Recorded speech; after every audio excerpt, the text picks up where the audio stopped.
Herðu, já, það bárust fréttir í gær af því að rússnesk kona sem hefur dvalið hér langtölum, Viktoría Þórunn, hafi verið handtekinn á fluttu landi til Tbilisi í Georgíu og þetta er bara svo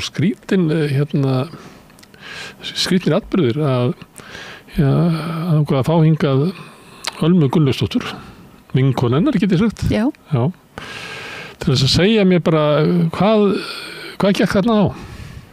Sko, þessi stelpa kemur hingað til landsins 2018 í svona... Það eru 6 ár síðan það var. Já, 6 árum síðan í svona sjálfboðavinnu. Það er semst í boði fyrir útlendinga að koma í sjálfboðavinnu til svona landgræðslu og hún kemur hérna, er í 2 vikur og kynnist íslensku manni, fer aftur til Rússland.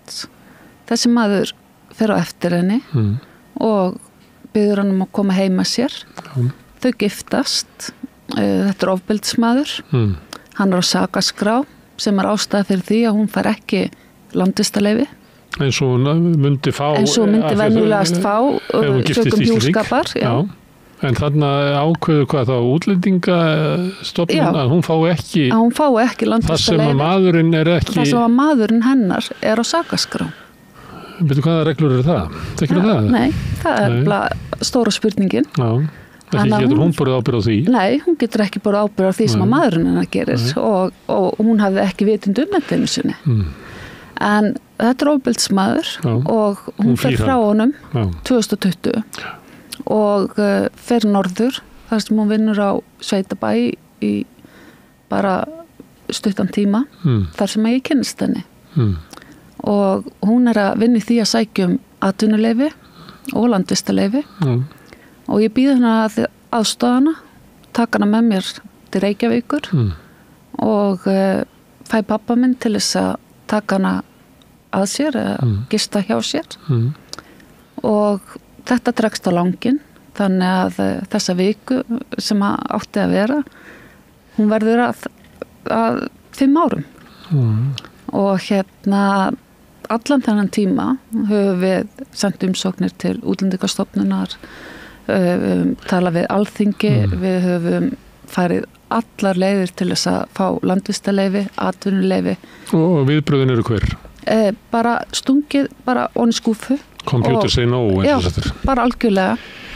En hver hefur staðinnar þá verið í þessi 5 ár? Hún er ekki með landvistarleyfi? Nei, hún er ekki með landvistarleyfi. Er hún hælisleitandi? Hún var með stöðu flóttamanns og þannig að hún var með styrk frá ríkinu á tímabili. Hún fekk útlutalögfræðing sem að bara á vegum ríkisins sem að sá hennar mál að sjá þessar umsóknir og hún fær einhvern pening vikulega og strætókort. En má ekki vinna? En má ekki vinna og má ekkert gera og hún býr bara hjá föður mínum. En hvað var hún að gera? Ég meina, stundur svindlar fólk og vinnur eitthvað svart og svona. Sko það sem hún gerir, hún er ofbúslega dýravenduna sinni. Þannig að hún stofnaði Facebook-síðu Dýraverndarvinir Ísland og hún tók að sér að passa dýr. Passa kísur og hunda þegar fólk var að fara erlendis og þannig hefur hún unnið sér inn einhvern vasapenning. Ríkið kvartaði algjörlega á hana fyrir það er að verða ár síðan þannig að hún fekk engan dagpenning, vikupenning, ekkert strætókort, ekkert í heilbrigðiskerfinu, bara eins og hún sé ekki til. Svo er henni gert, Útlendingastofnun síðastliðið ár hefur hringt í hana bara svona óreglulega, beðið hann koma og tilkynna sig og hún hefur mætt og þeir hafa spurt hana hvað ætlar að gera ef þú verður send frá Íslandi? Ef þú verður send? Já. Og hún segir ég veit það ekki, ég get ekkert gert og þar með viðtal búið. En er hún á flótta undan frá Rússlandi? Já. En hún vill ekki fara þangað eftir? Nei, alls ekki. Og mörgu finnst það kannski skiljanlegt. Já. Herðu, en hún heitir Viktoría Þórunn. Hún kallar sig Viktoría. Hún heitir Viktoría, en Þórunn er nafn sem hún tók sér bara til þess að bara henni finnst hún vera Íslendingur. Og hún er á svipu Reykjavík þú? Já. Þeir eru svolítið svona líkar, báðar ljósarðar. Og hún býr hjá foreldruðinum eða pappa þínum? Já, hún býr hjá pappa mínum. Ég býr þar reynda núna, þannig við búið 3 saman núna síðustu mánuði og ég er eina vinkona hennar og við erum fjölskylda hennar. Pappi mín lítur á hana sem fósturdóttur og hún lítur á hann sem föðurímynd. Eitthvað sem hún hefur aldrei átt. Hvað er hún gömul? Hún er fædd, skal ég þér segja, 1993. Já. Þannig hún er 31 árs á þessu ári. Veistu eitthvað hana? Getur þú sagt mig hvaða kona þetta er? Hvað er hún holst upp og hvernig hennar aðstæðu? Þú segir að hún hef ekki þekkt fjölskyldu.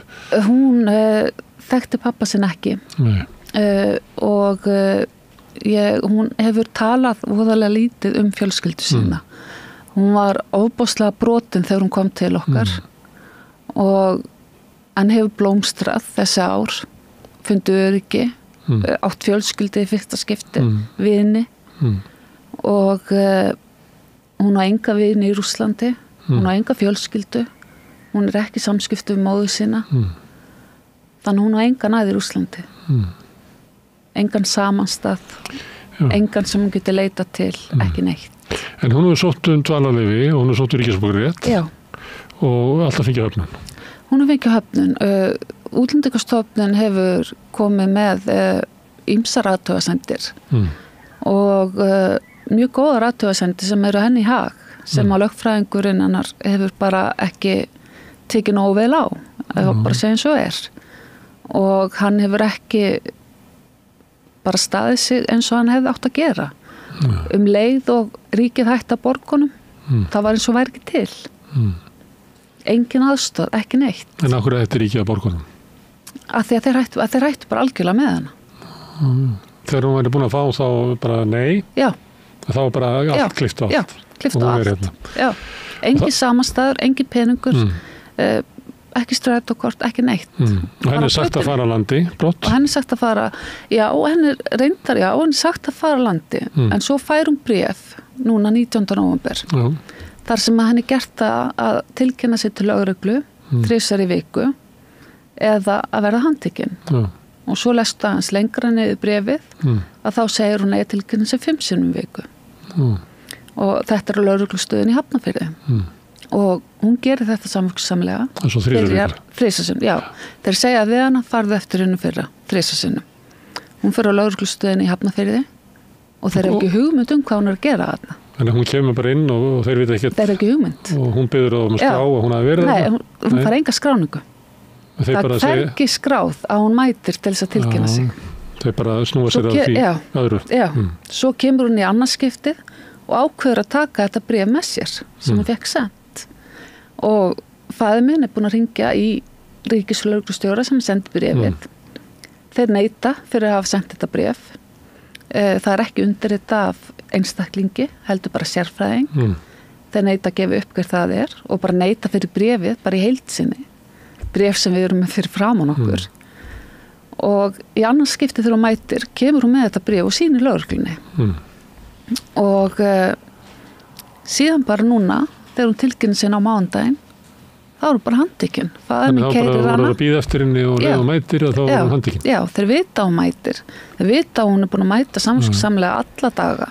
Pabbi minn keyrir hann okkar með einstegi, milli 10 og 12. Og hún mætir 10:30 og hann bíður eftir henni. Hún kemur ekki út og hann fyrir inn og fær einhver upplýsingar og henni laumað bara baka megin í lögreglufylgd, bara í lögreglubíl niður á Hverfisgötu og við fáum fregnir af því. Við förum niður á Hverfisgötu, óskum þess að fá að tala við hana, sjá hana, fá einhverjar upplýsingar og er neitað og bara mætt með bara dónaskap, próka og við yfirgjöfum svæðið.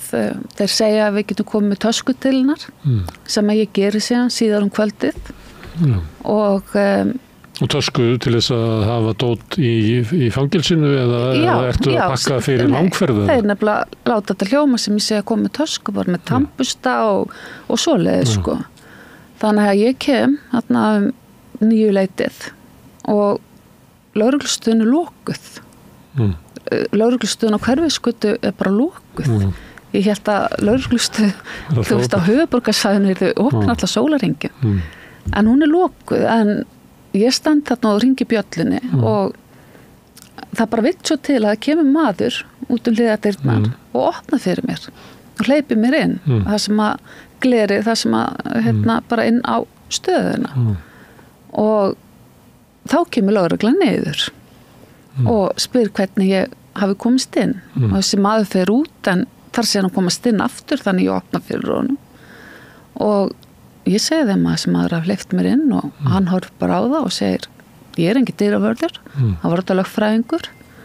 Og ég stend þarna með töskuna og spyr hvort hún fái töskuna núna og hvort hún fái hlutina sem er í henni. Ég er búin að pakka þarna niður bara þægilegum fötum, tannbusta, busta og bara svona nauðsynja vörum og bara svona bara því sem bara hlutum sem ég bara, til þess að vera í fangaklóð. Já, bara sem ég vissi að hún vildi fá. En þeir segja við mig, hún fær ekkert þessa tösku núna. Hún fær hann ekkert fyrir á morgun, við getum bara haldið henni 24 tíma. Þannig að þeir láta mig halda þessi að fara að sleppa henni. Daginn eftir 10:30. Þannig að ég skil töskun ekki eftir. En leið og ég fór út í bíl, þá bara fann ég það á mér, ég hefði átt að skilja töskun eftir, þeir eru að gera eitthvað. Svo fær hún síman 20 mínútur yfir 7. Já. Fær hún síman í smástund fyrir góða hegðun. Og þá er hún inn í vél, 20 mínútur fyrir brottför. Og getur sagt okkur sjöleiðin til Parísar og þaðan til Tbilisi. Og svo er hann að fara þaðan til Rússlands. Og þá er það, þá fær hún að hringja í ykkur úr Nei, hún fær að senda okkur skilaboð. Já, bara á Messenger. Bara ekki að hringja. Síminn hennar, fær hann í örfáum mínútur til að senda okkur skilaboð. Síminn tekin af henni. Hún fær síminn aftur í smástund í París. Það sem er fylgst með skilaboðinu sem fara okkur á milli. Og síminn tekin af henni. Það sem henni sagt að vinir hennar, ég og pabbi, séum að mata hana upplýsingum sem að séu ykkur réttar og séu henni ekki hag. Henni ekki hag, ég meina það að vera flytjandi til Rússlands, hvað hann ætlaði að gera. Og svo danglaði þeir fyrir framan hana handjárnum og segja við hana, þú veist við getum sett þetta á því hvenær sem er. Síðan fljúaði með hana frá París til Tbilisi? Síðan fljúaði með hana frá París til Tbilisi. Hefur heyrt í henni eftir það? Já, ég hef heyrt í henni eftir það. Og ég veit hún og hvað er hún þá? Bara á göttunni þar eða? Já, hún er bara ein í Tbilisi. Með enga farangur? Engan farangur, hún er ekki eins og með peningaveskis. Bara í fötunum sem hún var í þegar hún lappaði inn í lögreglustöðinni í Hafnarfirði? Já, ekkert annað. Alein og þeir segja við hana að þeir ætli treyst henni til þess að koma sér til Rússlands en kaupa ekki flugmiða fyrir hana. Heldur skilja hann eftir. Hún er með enga peninga? Hún er með enga peninga. Hún er með einhverja, kannski 3-4 krónur á sér, íslenska krónur sem eru ekki gildi í Georgíu. Þannig að það er bara eins og að vera ekki með neitt. Þannig að hún er skilin eftir allslaus. Þeir eiga fylginu til Rússlands. Þeir eiga sjá til þess að hún fari upp í vél til Rússlands. En það gera það ekki. Nú ert þú svona það sem kalla mætti venjuleg kona á Íslandi. Og þú svona verður svona vitni af þú veist hvernig kerfið bregst við. Hefur þetta komið svona óvart? Reiknarðu með svona meiri mildi og mannúð? Já, veistu, ég hefði gert það og það sem að sló mig líka rosalega var þegar ég kom upp á lögreglustöð með töskuna. Ég veit þeir að vinna vinnuna sína en að hafa einhverja mannúð að segja, ég myndi skilja töskun eftir.